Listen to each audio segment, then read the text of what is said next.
Hello everybody, Wiser here with your Clash of Champions preview and predictions video. I'm Wiser. I do videos usually reviewing wrestling events and also predictions. I also off-brand into other type of wrestling ideas such as booking, etc. If that's your cup of tea, don't be afraid to check out the channel if you're new and give a subscribe if you like logical wrestling talks.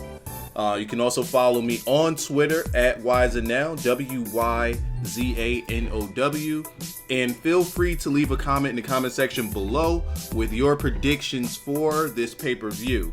Now, I want to start out this prediction video by just giving an overall feel of what I have for this pay-per-view. On paper, this pay-per-view, name-wise, is absolutely, it's crazy. It's an excellent pay-per-view on paper. You have Kevin Owens versus Seth Rollins. It's an IWC jerk-off fest there. You also have Rusev against Roman Reigns. Now, I don't know, maybe a lot of you are still sour on the Roman and the Reigns. I like both of these guys. I'm afraid for Rusev's chances on this one. We also have the Women's Championship. Charlotte, Sasha, and Bayley going at it for the Women's Championship. If you love NXT and you love where these women came from, then this is your cup of tea. They just got something for a little bit of everybody. You have Gallows versus New Day. Again, just a lot of entertainment in a match like that. And just name-wise, just name value. A great matchup. Cesaro and Sheamus. You can say miss me with that one. We've already seen it 6 times. I feel you.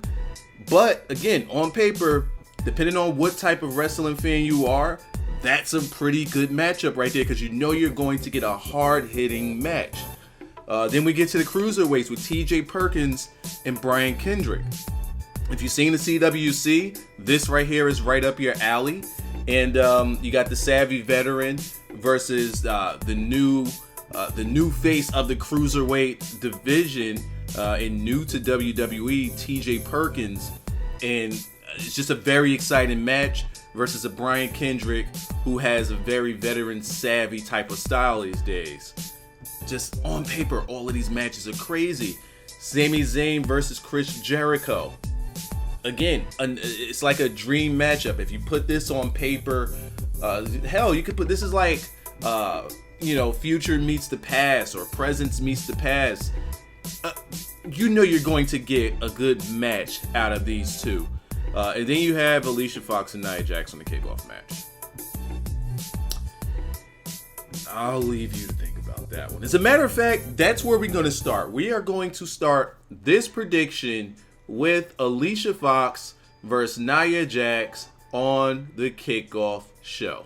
So we got to start off with the build of this match. And maybe it's a little bit off, but they kind of have Nia Jax with the same build as they have the Braun Strowman. If you're new here, just let me do my Strowman. Whenever I say Strowman, we hold the O's. And they kind of have the same build in which they did the jobber route, and then they get to the end of the job. Let me not say, well, yeah. You get to the end of the jobber matches, and then you have like ultimate bottom of the card wrestler that they throw them in there against. For example, you have Braun versus Sin Cara. Throw him that guy. He could give him an actual match, and then he'll get squashed in the end. For Nia Jax, they're not doing anything with Alicia Fox, so the same thing applies. My question is, why doesn't the Strowman get a pay-per-view match, especially since his matches stand out a lot more than a Nia Jax?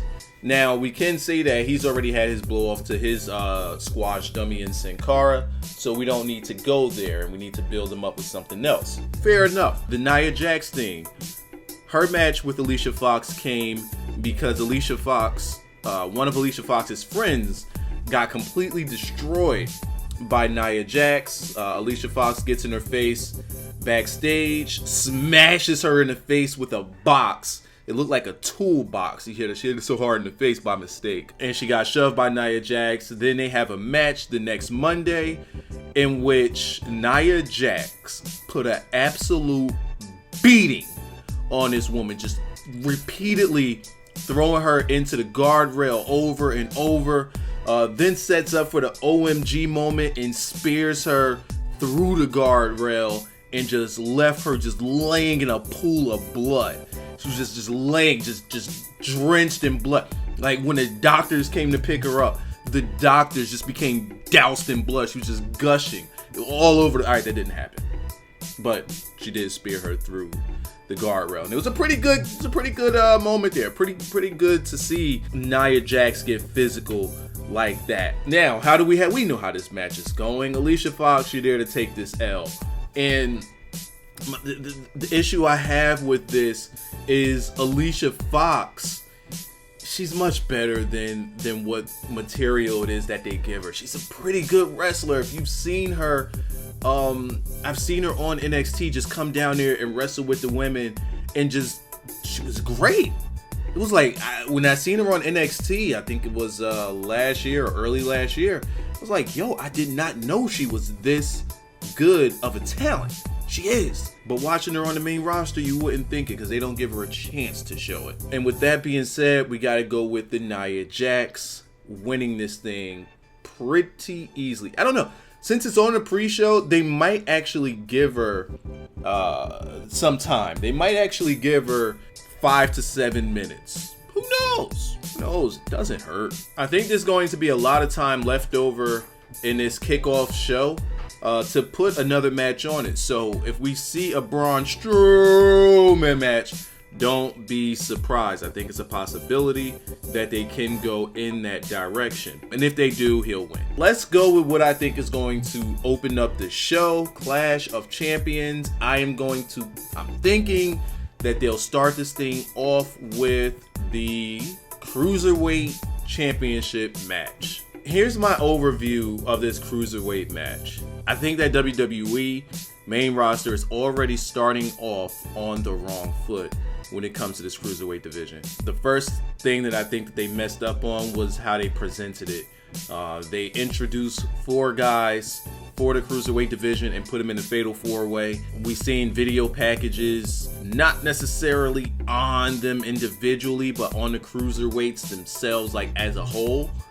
And I don't think that enough was done to build up these 4 guys via video package. I think that they could have been a little bit better in their delivery on how they presented these guys. On top of that, we didn't even get to see the Cruiserweight champion in any capacity, nor did we get to see the belt. I think that those 2 things are very important, especially since the casual WWE fan or the mainstream audience may possibly not know who TJ Perkins is. Now, granted, a lot of the hardcores almost every hardcore is going to know who TJ Perkins is and have seen the CWC and know about the belt and that tournament that they had to crown that champion. But a lot of people don't. And I think that going into a pay-per-view without showing this guy at all, for those people who don't know about him, how do they know? How can they get invested in him or in this match? It's kind of hard to build this without ever seeing that Cruiserweight champion. It's pretty hard to get invested in it. Brian Kendrick, it seems as though they're building this entire match here on the shoulders of Brian Kendrick. Now, we know that we're going to get a good match out of Brian Kendrick. So, I don't know, are they putting all their eggs into that basket? Some may say that because we've been seeing, we have Brian Kendrick win that match. But Brian Kendrick has been a part of WWE in the past, and he's been one of the trainers on NXT, training up the Eva Marie. So what are we going to get here? Is it that we're going to put the belt onto Brian Kendrick because we know what he can do and we can trust him? Or do we go with the hot star TJ Perkins and who we haven't shown at all? I mean, we even got the sit-down interview with, I think, Brian Kendrick and Michael Cole. I haven't watched it, but I know that they had the sit-down interview. It could have been either him or JB. No, it was definitely Michael Cole. So, do they take the title off of TJ Perkins? It's just a weird build with how they're doing this one in particular. And I'm going to go on ahead and just let's just throw it out there. TJ Perkins is going to win this thing. It'll be a really good showcase for him to beat a Brian Kendrick. Brian Kendrick, I personally think, is in this match for 2 reasons. One, he's a known face in WWE, and also he's a savvy veteran who, if he takes a loss, it doesn't hurt him because he already has a reputation as a WWE superstar, whereas the other 2 guys, Cedric Alexander and Rich Swann, from taking any losses. Granted, Cedric Alexander got tapped out, but they can build those 2 guys now more through Raw, whereas if you have him lose on a big stage right out the gate, kind of knocks him down a peg. And also Grand Metalick is what we call him on my streams, my Raw review streams. For those of you who aren't a part of those, definitely got to check those out. But my thing is, man, it would have been pretty cool if we would have saw all of them introduced. But maybe they're saving them for future Raw so that they have their own special introductions. And with that, I don't mind. So this is a good way to showcase TJ Perkins. He's going to work very well with a Brian Kendrick. And I'm looking forward to seeing in a very exciting match. This should definitely open up the show. Not be put in a piss break spot. It's going to be exciting, and it's going to get the crowd very invested into this match. I think right after that, we come with a cool down match. A match that, crowd might not be too excited about. We go Sheamus versus Cesaro. Now, I said it when we did a quick little preview. This is going to be that hard-hitting match. If you like a semi-strong style match with guys that are very clean, and they can give you a believable fight, this is your match to watch. It's going to be the best. It's going to be the last of the best of 7. And I don't want to slate Cesaro in the on that same path as a Wolf Ziggler. So I got to go with Cesaro because in order to keep Cesaro away from Wolf Ziggler status, he needs to win his match. But granted, they're not going to do anything with him. If they do, I say Cesaro wins this match and soon enough wins the U.S. Championship. Because you don't want to have a match where Sheamus wins and then you have Roman Reigns wins and then you have those 2 go at it again. Oh boy, you don't want that to happen. Next, just in case the crowd is kind of out of it from a slowed down pace like that, we gotta bring the crowd back into it, and we're gonna go tag team championship match with New Day versus Gallows. Look, New Day's losing those titles. All right, we're done. We're done with this. I may offend some people here. You might not be on board with me here. You might even dislike the video because of this. I'm done with New Day. I'm done with New Day. I'm done with their reign. Gallows, they're not doing much better, but I think to freshen up things, Gallows needs to win these titles, and they need to drop the comedy act. It's not what makes them good. It's not what makes them strong, and it's not what makes them who they came in here with us believing that they would be. Take the titles off of New Day. They don't need them anymore. Them holding on to the titles does nothing for the titles. Are they elevating the titles or are they elevating New Day? New Day is already elevated to where they're going to be. The titles are pretty much stagnant at this point. Gotta freshen up some things here. And if they beat Gallows, where else do you go with these titles? There's no other tag teams here. Unless the Revival comes and beats the piss out of them and take the titles off of them.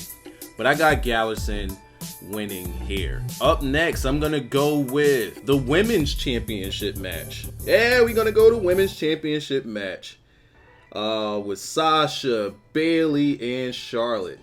Now, in the comments section below, or hell, even on Twitter, hit me at WYZANOW, WYZANOW. But if you want to leave it in the comment section below, that helps. I need to know because I went on a bit of a tangent, breaking down what I still believe is the Divas division. I went very in-depth with my analysis of it. But I did it in the Raw review, and a lot of you guys did not see it. I hit on a lot of strong points and why I think each of these women, especially Sasha Banks, is extremely hypocritical in her want of the push of the women's division. If you guys want to see that, I'll make a standalone video for it. Just let me know. I need to make sure that the interest is there. As for this match, honestly, I want Charlotte to retain it. I want Charlotte to retain it. Because what we need, I think, is a possibility, not a double turn. Not a double turn, but I think Sasha definitely needs to turn heel because her character as a babyface is beyond stale. It is not her. It does not fit her. She is not pulling it off well at all. She is a great heel if they let her be. Now, was she a good heel in Team Bad? No. Maybe she doesn't work well in the stable, or maybe it's because of WWE's writing, or maybe it's just the fact that they didn't really showcase her all that well. But as a standalone heel, as that actual boss, she's a beast. And that's the Sasha that I like, and maybe it's the Sasha that you guys like as well. As far as Bayley, her story is in the chase. She definitely should not win here. As a matter of fact, I say tap her ass out. She should be the one to take either. She should take the L. Tap her out. She's the sympathetic babyface. That is what works for her. Her coming in and it's like, oh, it's Bayley. Everybody's behind her already, and we're pushing her to the moon. That's not what works for Bayley. It's not what got her over in the first place. Keep this thing on Charlotte. Build some more tension with her and Dana Brooke. If your next pay-per-view is a throwaway pay-per-view, then you could do Charlotte versus Dana Brooke as a throwaway match on the next pay-per-view. And that's where you can have Emma come in and help her out. So definitely, you know what? I'm definitely going with Charlotte here because with Emma returning, that gives Charlotte more to work with while we turn Sasha heel, while we build Bayley just a bit more, not a bit more, a whole lot more. Now let's get away from the tag teams and let's get away from the women's and let's get away from the championship matches and let's go to Chris Jericho versus Sami Zayn. Does this match have a good build? Hey, Kevin Owens used to be my best friend. Don't trust him. Hey, Kevin Owens is my best friend now, and here's what he told me to tell you. Booyah, right in the face with the phone. I don't like you anymore because you hit me in the face with the phone. Well, I don't like you because you don't like me. Oh, let's fight. Jericho retreats. Oh no, I'm coming after you. And that's it. This is a match that Sami Zayn needs to win. This is a match I don't want him to win. Chris Jericho has been getting a lot of wins. Chris Jericho needs these wins. Even more so that when he does get turned on by Kevin Owens, he has that hot streak behind him, and they'll have that match. I just think that we keep Chris Jericho strong. Sami Zayn, he might win this match. Does it do anything for Sami Zayn? No.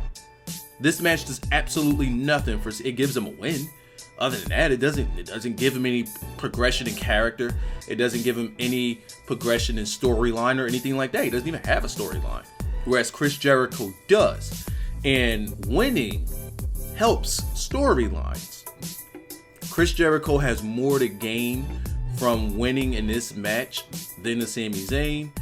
I want to say Chris Jericho wins, but I'm kind of 60-40 on that one. The match with Chris Jericho and Sami Zayn could be interchanged with Roman Reigns and Rusev. These two matches could flip-flop in where they're going to be booked. I don't think that they will have Roman Reigns in a piss break match or a cool down match. Maybe they have it before the Chris Jericho match and you have Chris Jericho before the main event for your piss break. But, and by piss break, I don't mean like it's going to be a whack match. I mean, you know, you need that time in which you can go use the bathroom. So these two matches are interchangeable, but the reason why I have Roman Reigns and Rusev here is because of the way that they've been booking these guys and how close they've been keeping them to the main event.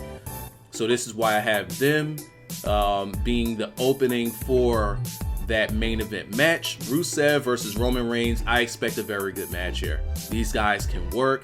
If you like the style of Cesaro and Sheamus, look no further than Rusev and Roman Reigns. You're going to get a hard-hitting match. Hard-hitting match in which I pray that Rusev wins. Please. And it's not because of a dislike for Roman Reigns. I like Roman Reigns. I'm a Rusev guy. If you're new here to me, I am Rusev's my favorite. Rusev is my favorite on the roster. Period. And I don't want him to lose to a Roman in the ring. Now, granted, him losing to a Roman in the Reign, it keeps, because again, I think that they've been subliminally sort of kind of finagling this US championship in that upper mid card tier, lower like almost main event. These two guys have been in the main event picture for the past couple of months now. So here's what I would do, and this is a possibility. If I'm just putting myself in the mind of WWE, it's a possibility that they might do this. You have Rusev beat the Roman in the Reign.